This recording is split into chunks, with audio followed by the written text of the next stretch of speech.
नमस्कार। स्वागत है आपका मेरे YouTube चैनल पर। मैं पंडित अंशी शर्मा।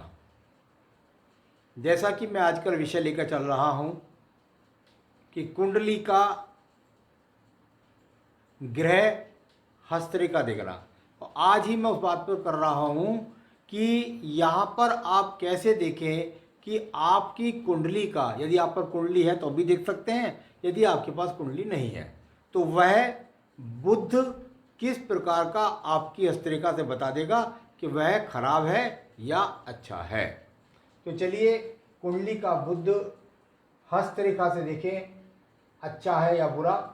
इसके लिए सबसे पहले बहुत ज़्यादा ज़रूरी है, मैं उंगलियों की लंबाई के बारे में जो यहाँ चिन्ह बनते हैं उनके द्वारा बता करके आपको बताऊंगा कि कुंडली का बुध किस तरह से उत्तम किस्म का होता है, नीच किस्म का होता है, समस्थिति का होता है।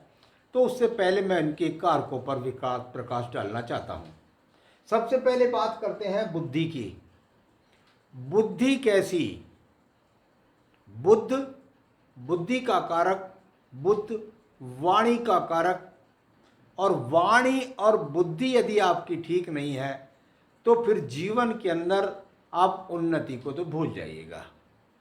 किसी व्यक्ति के पास आप देखते होंगे और बड़े हैरत में पड़ जाते होंगे कि यार इस दुकानदार के पास हम तो 2-4-5 मिनट के लिए जाते हैं और ये व्यक्ति होश नहीं करता और बोलता जाता है और हमारे जैसे सुबह से शाम तक कम से कम 14 घंटे वर्क करने के बाद वाणी के प्रभाव से अपने व्यापार को जमाए रखता है। उसे कहते हैं वाणी की चपलता। यानी वाणी ऐसी जिससे गणित भी कर सके, वाणी ऐसी जिससे ग्राहक को रोक भी सके, और वाणी ऐसी जो लोगों को प्रभावित भी कर सके। यदि किसी दुकानदार के पास, व्यापार के या नौकरी वाले कारक व्यक्ति के पास ये चीज़ नहीं है तो समझ लीजिए कि अगर उसकी बुद्धि का चपलता अच्छी नहीं है, उसमें रुकावट है, वह सोच नहीं पाता, सही निर्णय नहीं ले पाता, चुप बैठा रहता है, तो ऐसे व्यक्ति को जीवन में असफलता का सामना होता है। तो बुद्धि चपल होनी चाहिए। सामान्य किस्म की होती है, बहुत स्लो धीरे धीरे बोलते हैं, वो अलग क्षेत्र के लिए कारगर हो सकती है। लेकिन अगर आप एक अच्छे प्रोफेसर हैं, यदि आप एक अच्छे गणितज्ञ हैं, यदि आप एक अच्छे व्यापारी हैं, तो बुद्धि का सर्वश्रेष्ठ होना, आत्मविश्वास होना चाहिए। भाई मैं जो कह रहा हूँ, अपनी चीज़ को बेच रहा हूँ, अपनी चीज़ को रख रहा हूँ, अपनी बात को कह रहा हूँ और अपनी चीज़ को समझा रहा हूँ। यदि मेरे अंदर ही विश्वास पूरा नहीं है तो मैं फिर आपको समझा क्या पाऊँगा। तो कुल मिलाकर जो कॉन्फिडेंस है उसका लेवल भी उन लोगों का बहुत अच्छा होता है जिनकी कुंडली का बुध अच्छा होता है। खराब होता है उनका आत्मविश्वास पदम कदम पर डूब जाते हैं, वो बात कहने में उनको कॉन्फिडेंस नहीं होता, अटक जाते हैं और अपनी बात को प्रभाव दूसरों पर नहीं छोड़ पाते। यहाँ पर उनकी शिक्षा की बात कर लेते हैं। ऐसे व्यक्तियों की जो अच्छे किस्म के गणितज्ञ होते हैं, जिनका कुंडली का बुध अच्छा होता है, आप विश्वास मानिए जीवन में छोटा बच्चा बैठ गया और जीवन के जिस समय तक भी पढ़ता रहेगा उसकी शिक्षा के अंदर कोई नहीं। कई तो ऐसे भी बच्चे होते हैं, ऐसे भी व्यक्ति होते हैं जो एक एक विद्या के नहीं, 3-3 विद्या के उनके पास पारंगत होती है। यानी वह गणित में भी महारथी, फिजिक्स में भी महारथी, केमिस्ट्री में भी महारथी, कॉमर्स क्षेत्र में भी महारथी। कुल मिलाकर उनके पास शिक्षा का जो है बिल्कुल उत्तम होता है। लेकिन जिनकी शिक्षा रुक रुक कर चले, ये पहचान बताकर चल रहा हूँ भैया, मैं निशान बताऊंगा बाद में। तो कुल मिलाकर जब आपकी शिक्षा, आप पता लगा 5th क्लास में ही हो गए, या आपकी स्कूल में टीचर के पास माता पिता जा रहे हैं, भाई जरा इसको ग्रेस से पास कर दो, तो वो तो रुकावट वाला काम हो। बुद्ध अच्छा नहीं है, यारदाश्त अच्छी नहीं है, यहाँ जो उसका कॉन्फिडेंस लेवल है वह अच्छा नहीं है। तो शिक्षा में बार बार रुकावट बुद्ध खराब होने का प्रतीक होता है। यहाँ पर बात करते हैं याददाश्त की। बस जो सुन लिया, भाई उम्र बहुत बड़ी हो गई, लेकिन याद क्या है? जो पहले पढ़ लिया बचपन में, भाई छोटेपन में ही आपने अपनी बुक पढ़ ली, in the deep valleys of Himalaya, there lived a small family. They were only three. The head of the family of the wood cutter who used to go to the deep woods to cut wood. भाई अगर मैं इस बात को कर रहा हूँ तो ये मैंने 7वीं या 8वीं क्लास में पढ़ा है। तो कुल मिलाकर के उनको याददाश्त जीवन के अंतिम छोर तक बनी रहती है। छोटी क्लास में जो पढ़ा उसे अंत तक वो याद रखते हैं। किसी व्यक्ति से मिलते हैं विशेष से, अगर उसकी ज़्यादा कोई परिवर्तन नहीं हुआ है तो निश्चित रूप से उसको याद कर लेते हैं कि आप वह व्यक्ति हैं। लेखन बहुत अच्छा होता है, लेखन बहुत अच्छा होता है। चीज को यहाँ से याद करना और उसको साथ लिखना, अगर ये आपके पास नहीं है तो फिर आप क्या प्रभाव चले, सुंदर भी लिखते हैं, अच्छा भी लिखते हैं, बड़े अच्छे कवि भी हो सकते हैं, बड़े अच्छे इंजीनियर भी हो सकते हैं। जिस क्षेत्र में उनको अपनी रुचि है उसके अंदर पूरी तरीके से महारथी होते हैं। नस और नाड़ियों का कारक भी जो होता है वह बुद्ध ही होता है। जिसका बुद्ध खराब, उसकी सुनने की शक्ति, सूंघने की शक्ति, गले से संबंधित रोग व्यक्ति को सामना करना पड़ता है। तो नस नाड़ यानी ब्लड की जो सर्कुलर है वो सही तरीके से सप्लाई करना होना। तो ये नस, नाक, कान, गला, इनके लिए खेल कूद का कारक भी होता है। ऐसा नहीं है कि आप कह रहे भाई बुद्ध तो बहुत अच्छा है हमारा, पर हमारी खेलने में तो बिल्कुल रुचि नहीं है। भाई खेलने में रुचि नहीं है आपकी, आप स्पोर्ट्स में नहीं जाते, आप दौड़ते नहीं, आप भागते नहीं, लेकिन अगर आपको कंप्यूटर पे खिला दीजिए तो कंप्यूटर बैठे बैठे बच्चा क्या घर में गेम बहुत खेलता है लेकिन फील्ड में नहीं जाता। देश काल पात में परिस्थितियां बदल चुकी हैं।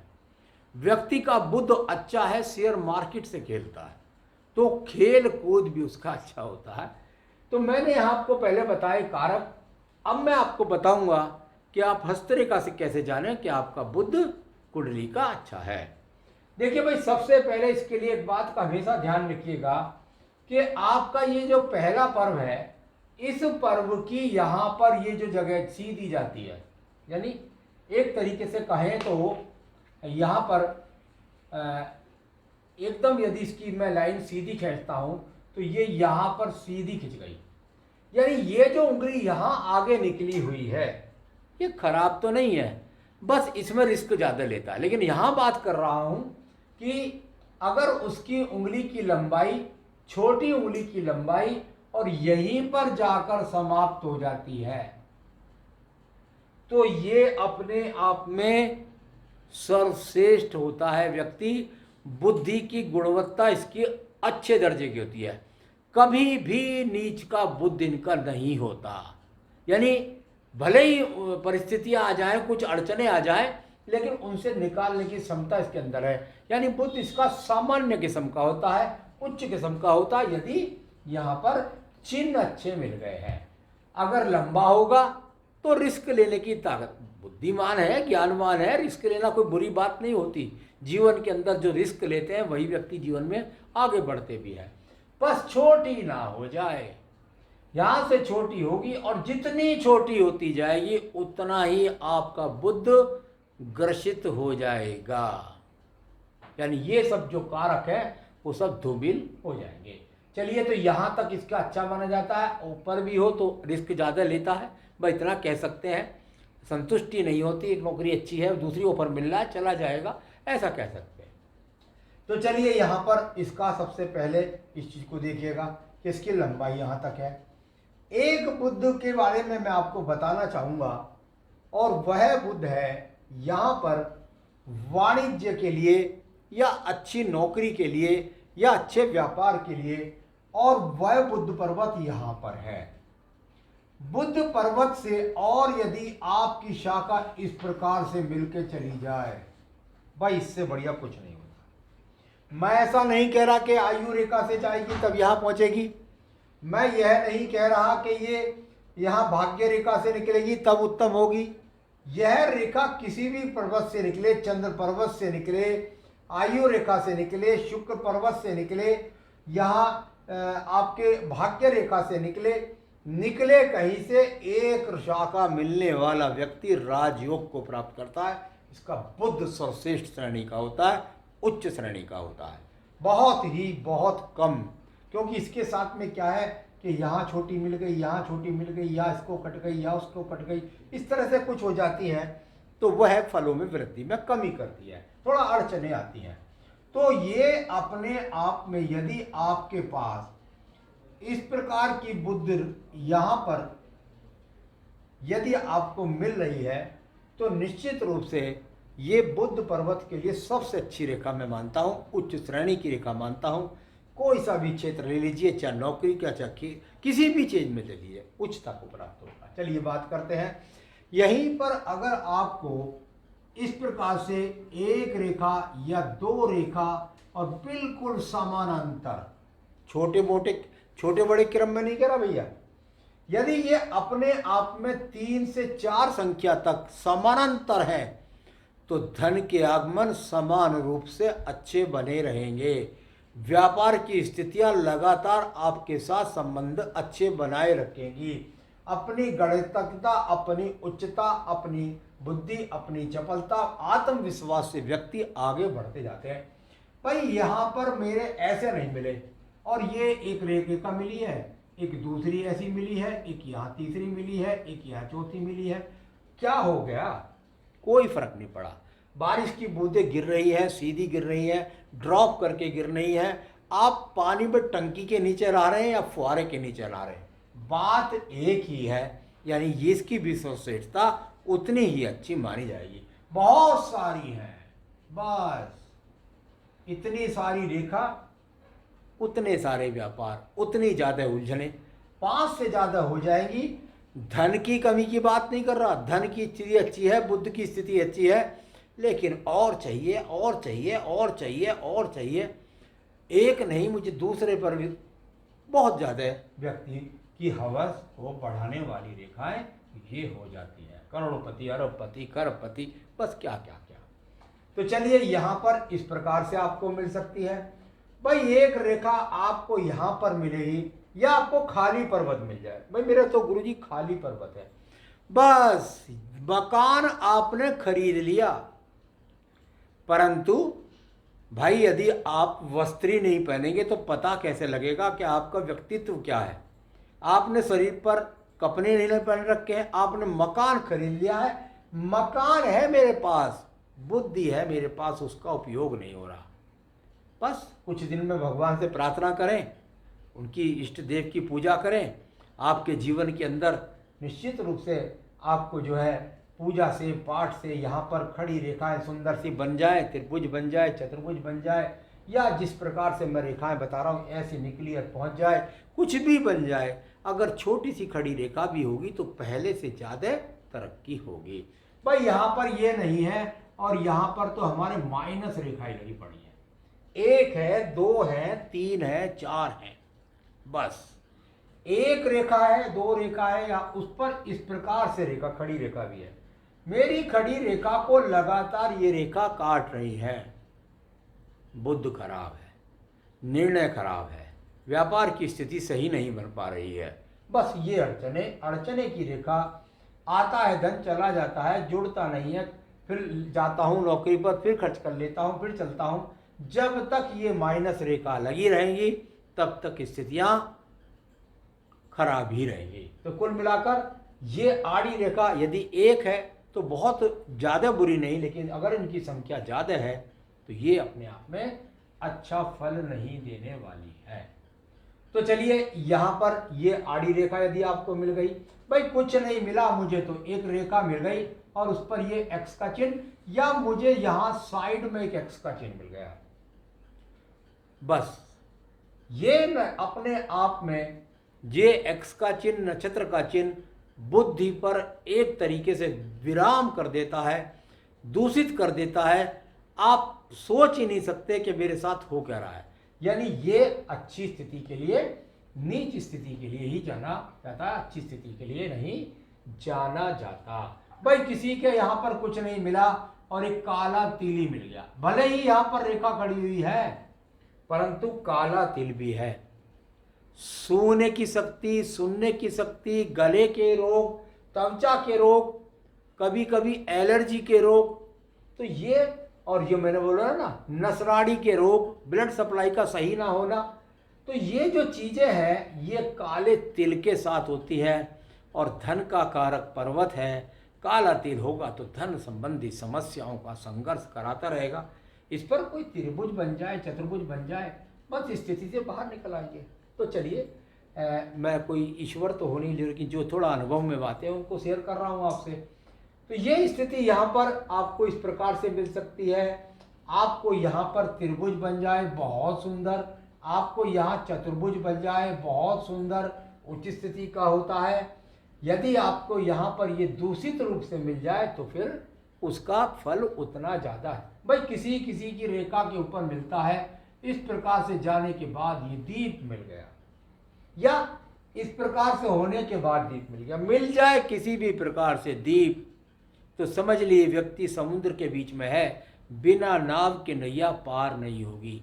यानी परिवार के लोग लगे, संतान लगे, तब ही जाकर जीवन के अंदर उन्नति तरक्की मिलती है, वरना धन संबंधी समस्याओं का सामना व्यक्ति के जीवन के अंदर बना ही रहता है। किसी किसी व्यक्ति के हाथ के अंदर ध्वज बन जाता है, बहुत सुंदर है, ये दीप नहीं है, ये ध्वज है, आपके नैया को पार कराने के लिए अच्छा माना जाएगा। आपके यहाँ पर छोटी सी मछली बन जाए या आपके यहाँ पर बड़ी सी मछली बन जाए, फल एक ही है, यानी उत्तम स्थिति है। अगर इसको कहूँ तो भाई ये खड़ी रेखा है, भाई इधर से भी एक खड़ी रेखा है, आप इसे मछली कहें, मैं इसको कहूँगा कि भाई ये रेखाएं दोनों जाकर के इस प्रकार से बन रही है।